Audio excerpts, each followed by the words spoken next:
I was working for an agency. I was happy.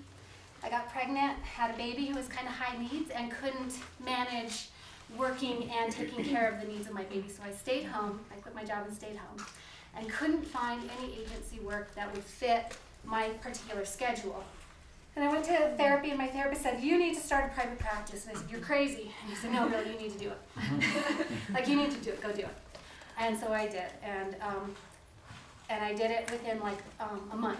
I did all the legwork on your checklist, because once I had the decision and I was clear about my reasons and also clear about my availability, it just all happened pretty fast. But I started renting an office 1 day a week for $50 a month, and I had like 2 clients. And then the next year I had 8 clients, and now I have as many clients as I can fit into the hours that I have available. So I refer a lot to them. And then here's a picture of my sand play collection, which I love. That's another reason to go into private practice, is you can do with your space whatever you want largely, unless you work for a really remarkable agency. And for me, it was having a sacred space for my sand play collection, as well as having light, having a place for art making. And remember, a lot of times building your private practice, in the beginning you're going to have quiet time, right? You're going to have some time that you probably won't be seeing clients as you build your private practice. It's not to whittle that time away and not do anything. It's like all that time that you have is to put yourself out there in different ways, to do free lectures, to go in and do free workshops. All those things are, as we keep seeing, is going to come back as an investment later. So with your time is money, right? But you can invest it wisely by making it count for you, and not staying in bed till noon, and not that any of you do that, but it's like, how do you get up and act like you're working, during that time, and actually put yourself out there.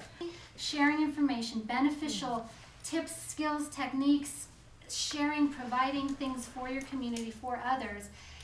It's good for you. It's good for a private practice. It's good for business to do this. There's a previous model that, no, they have to pay me for that.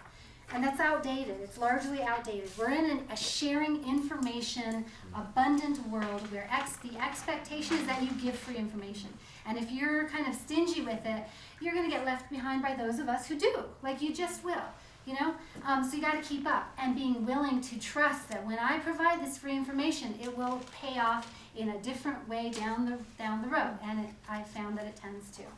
So creating content, largely what I mean is blogging, writing articles, sending, commenting with information, providing resources.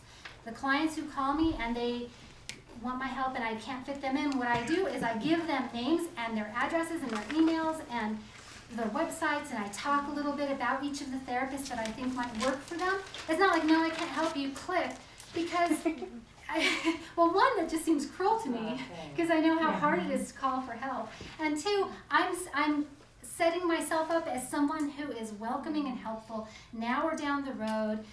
It will benefit everybody, the exchange. It'll benefit them, it'll benefit me. It helps my reputation, and they get something of value from the interaction, and it takes no more than a few minutes to give that kind of customer service. One huge thing about being successful, and I am so adamant about this, is be consistent and follow through with your word. That is huge. If people see you as a flake, and that you're never following through, or you say you're going to do things, or you say you're going to call a client back, or you do, anything you say, people are watching. People's trust level is very, in this world, very, and if you do things that you become not trustworthy, that word's going to get around too. If people see you as flaky, if you don't follow through, it's going to hurt your business. So it is about, when you say you're going to do something, show up. Yeah. All successful.